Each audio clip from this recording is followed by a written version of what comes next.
kalah kepentingan akhirat karenanya, itu alamat hati tidak sehat itu.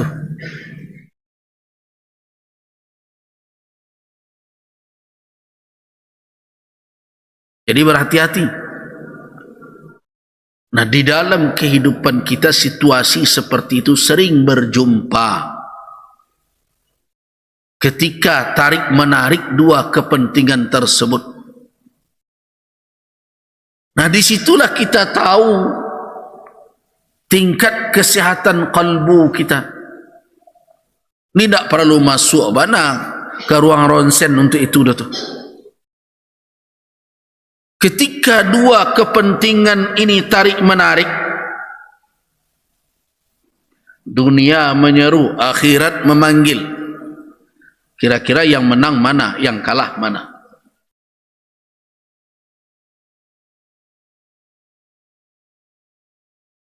Mana yang akan didahulukan? Kalau orang itu mendahulukan dunianya, sebenarnya itu sudah menjadi indikator bahwa dia sedang bermasalah dengan kalbunya itu.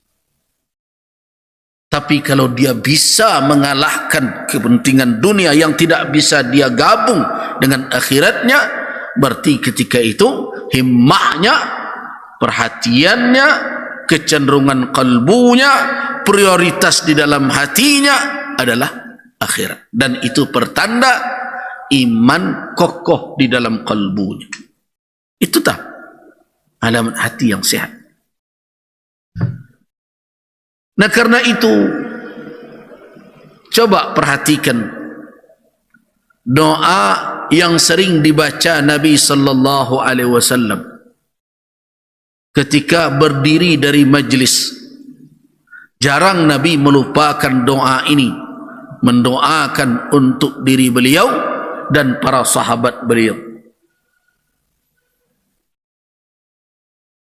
Di dalam riwayat Al-Imam At-Tirmidzi rahimahullah dari Abdullah ibn Umar radhiyallahu anhuma, apa kata Ibnu Umar? Qallama kana Rasulullah sallallahu alaihi wasallam yaqumu min majlisin hatta yad'uwa bihaula'il kalimati li ashabihi. Jarang sekali Nabi sallallahu alaihi wasallam bangkit dari suatu majlis, melainkan beliau berdoa terlebih dahulu dengan kalimat-kalimat ini untuk para sahabat beliau. Apa bunyi doa itu? Allahumma qsim lana min khasyatika ma yahulu bainana wa baina ma'asi wa min ta'atika ma tuballighuna bihi jannatak wa minal yaqin ma tuhawwinu bihi alaina musibatid dunya wa matti'na bi asma'ina wa absarina wa quwwatina ma ahyaytana waj'alhu alwarisa minna waj'al sa'rana ala man zalamana wansurna ala man adana wala taj'al musibatana fi dinina wala taj'alid dunya. Nah, kalimat ini nih, wala taj'alid dunya akbara hammina wala mablagha ilmina wala taj'alid dunya, jangan engkau jadikan ya Allah dunia akbar hammina, perhatian, kepentingan, kecenderungan kalbu yang terbesar dari kami. Jangan jadikan dunia yang menjadi perhatian utama kami. Jangan sampai kalah dunia itu di dalam kalbu kami dibandingkan dengan akhirat. Dan jangan pula dunia itu sebagai tujuan capaian ilmu kami. Berbahaya. Ini juga doa yang mesti fahami oleh orang-orang yang menuntut ilmu, yang belajar. Untuk apa sebenarnya ilmu dicarinya? Apakah hanya untuk popularitas? Itu dunia. Apakah untuk mencari pangkat dan jabatan? Itu juga dunia. Atau karena ingin memiliki jamaah yang banyak? Juga dunia. Apa sebenarnya yang menjadi tujuan atau titik capaian dari keilmuan yang kita tuntut, yang kita cari, pengetahuan yang kita peroleh? Jadi orang yang memiliki hati yang sehat akan bisa mengalahkan godaan tipu muslihat dunia di dalam kalbunya, sehingga himmahnya, perhatiannya, prioritasnya tertuju kepada Allah dan kepada akhirat. Itulah pemahaman atau implementasi dari alladzina yu'minuna billahi wal yaumil akhir, mereka yang beriman dengan Allah dan hari akhir. Dan itu bukan pekerjaan yang mudah untuk sampai kepada sikap batin yang demikian. Saya ambil satu contoh di dalam sejarah. Bapak dan Ibu, kita tahu bahwa kota Makkah ditaklukkan oleh Nabi sallallahu alaihi wasallam pada tahun ke-8 Hijriah. Itulah tahun Fathu Makkah, penaklukan kota Makkah. Sempurnanya penaklukan itu di bulan Ramadan. Kemudian beriring setelah itu dengan kejadian Nabi berhadapan dengan suku Thaqif dan Hawazin yang menjadi penduduk penghuni kota Taif. Dua pasukan besar bertemu di lembah Hunain namanya. Masyarakat Taif kalah dalam peperangan itu. Mereka surut ke Taif dan berlindung di dalam benteng. Kemudian dikepung benteng itu oleh Nabi sallallahu alaihi wasallam. Ada yang mengatakan 120 hari, 40 hari, 60 hari, tapi yang jelas ada pengepungan. Kemudian dilepaskan oleh Nabi, dibubarkan pengepungan dengan harapan bahwa mereka masuk Islam dengan sukarela.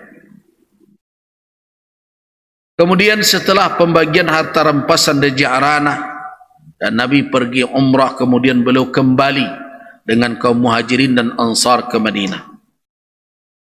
Ya, boleh dikatakan masuk tahun ke-9 Hijriah. Nah, pada tahun ke-9 Rasulullah sallallahu alaihi wasallam di saat bulan haji tiba melepas jamaah haji kaum muslimin, tapi tidak dipimpin oleh Nabi sallallahu alaihi wasallam. Jadi bukan Nabi yang menjadi Amirul Hajj, tetapi Abu Bakar As-Siddiq. Berangkatlah kaum muslimin bersama Abu Bakar pergi berhaji ke Makkah. Dan Makkah ketika itu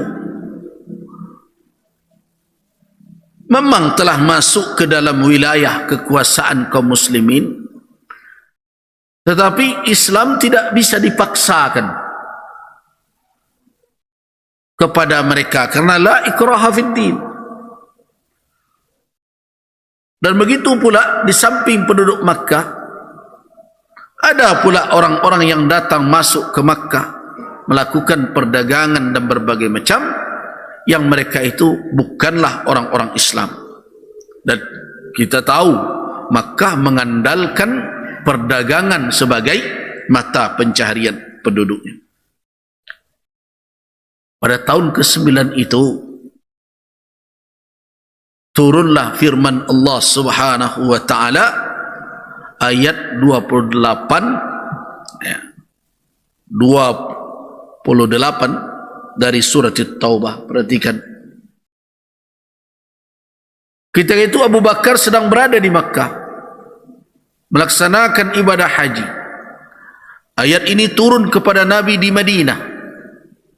Dan Nabi memerintahkan Ali bin Abi Thalib radhiyallahu anhu untuk membawa ayat ini ke Makkah untuk membacakannya di tengah umat Islam yang sedang melaksanakan ibadah haji. Dan bertemulah Ali bin Abi Thalib radhiyallahu anhu dengan Amirul Hajj Abu Bakar As-Siddiq radhiyallahu anhu. Ketika bertemu, Abu Bakar bertanya, apakah engkau datang sebagai Rasul, sebagai utusan pembawa berita, atau sebagai Amir yang ditunjuk oleh Rasulullah menggantikanku? Itu pertanyaan Abu Bakar. Kata Ali bin Abi Thalib radhiyallahu anhu, bal Rasul, saya hanya utusan menyampaikan pesan. Apa pesan? Yaitu firman Allah yang turun kepada Nabi. Apa bunyinya? Ini terkait bagaimana di dalam sejarah ada pelajaran berharga yang bisa kita jadikan sebagai tuntunan berhadapan antara dua kepentingan, kepentingan dunia dengan kepentingan akhirat. Apa isi ayat itu? Ya ayyuhalladzina amanu innamal musyrikuuna najasun fala yaqrabul masjidal harama ba'da amihim hadha. Wahai orang-orang yang beriman, sesungguhnya orang-orang musyrik itu adalah najis. Para ulama mengatakan mereka adalah najis maknawi, bukan najis zahiri, karena kesyirikan dan kekufuran mereka. Tapi ada yang mengatakan dia juga najis secara fisik. Kenapa? Mereka tidak pernah mandi wajib dan berbagai macamnya. Tapi intinya adalah itulah yang menjadi alasan yang dikatakan oleh Allah Subhanahu wa taala, sehingga untuk mereka itu ada ketentuan fala yaqrabul masjidal harama, ketentuan yang harus diberlakukan oleh kaum muslimin, di mana orang-orang musyrik itu tidak boleh menghampiri tanah haram. Jadi al-masjidal haram di situ maknanya adalah tanah haram.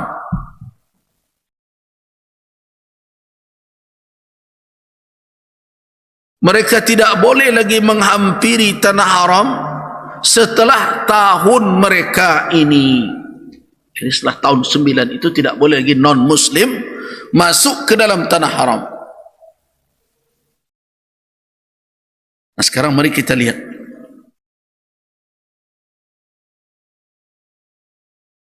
bagaimana umat Islam menyikapi perintah ini. Terbayangkah oleh kita apa resiko dari kebijakan, dari keputusan ini? Dari keputusan Allah Subhanahu wa taala? Tentu adalah pasar-pasar mereka, bisnis yang selama ini mereka geluti akan terancam dengan tidak bebasnya orang lain masuk keluar masuk ke kota Makkah. Artinya apa?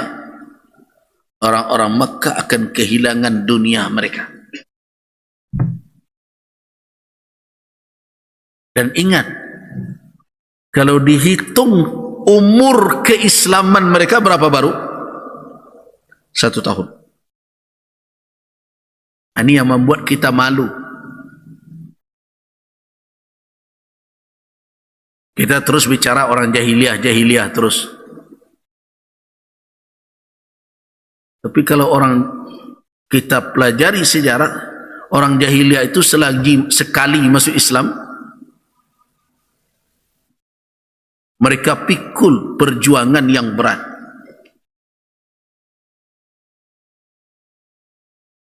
Nah, kita mengaku orang modern, punya ilmu, Islamlah keturunan dari nenek-nenek dahulu, tapi dihadapkan antara kepentingan dunia dengan kepentingan akhirat, antara tuntunan dunia dengan tuntunan perkawanan, keadaan berbagai macam, kalah. Tuntunan agama kalah, tuntunan akhirat kalah, kepentingan yang terkait dengan Allah Subhanahu wa taala karena kepentingan-kepentingan duniawi. Dan itu fakta yang bicara hari ini.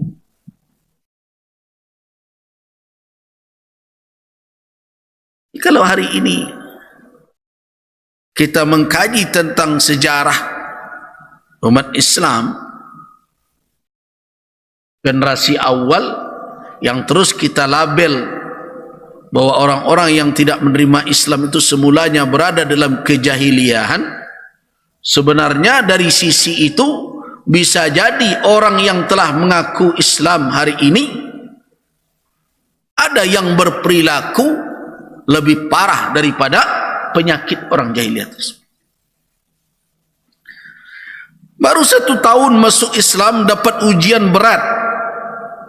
Pasar mereka akan sepi. Kenapa? Selama ini non-muslim bebas keluar masuk, membawa barang impor ekspor, baik dari arah utara, dari Syam, maupun dari arah Yaman, dari selatan. Itu yang disebut di dalam surat Quraisy, Rihlat Asyita was Saif.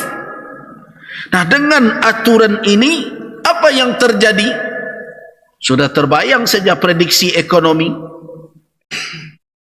akan menurun, bisnis akan menurun, impor ekspor, begitu, akan berkurang pemasukan orang-orang Makkah. Tetapi Allah Subhanahu wa taala menghibur mereka. Nah, hiburan ini membuat mereka kuat. Lanjutkan membaca ayat itu, kan baru separuh kita baca. Wa in khiftum 'ailatan, wa in khiftum 'ailatan, jika kamu takut atau khawatir menjadi sengsara karena keputusan hukum ini. Karena tidak bolehnya masuk orang non-muslim ke Makkah, takut susah kalian, takut kalian sengsara karena aturan Allah ini, maka apa janji Allah? Fasawfa yughnikumullahu min fadlih insya'a. Kalau kamu takut sengsara, takut miskin karena keputusan ini, terhambatnya atau tidak dibolehkan lagi orang musyrik untuk keluar masuk Makkah, kamu takut ailah, takut kamu miskin, takut kamu sengsara, karena itu fasawfa yughnikumullah, maka Allah akan membuat kamu kaya, membuat kamu berkecukupan. Dari mana sumbernya?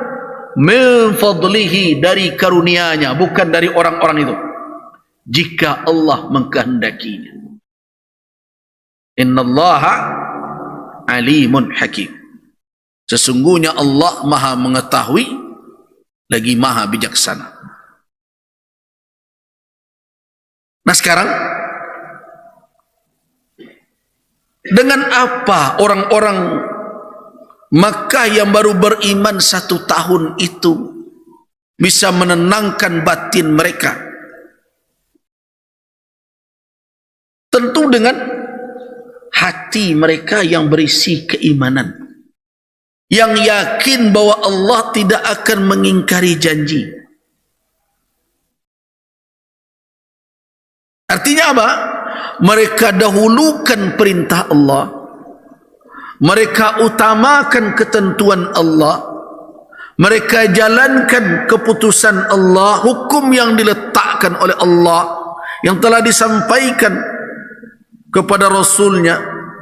Itulah qada, keputusan yang tidak bisa ditawar lagi.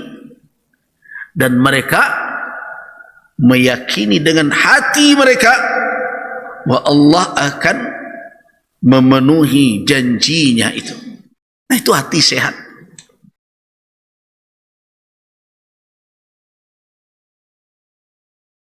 Nah, sekarang kan yang kita hadapi sekarang adalah banyak hati-hati yang dalam keadaan berpenyakit, diberikan tuntunan agama, tuntunan syariat. Apa kata mereka? Su'uzzon.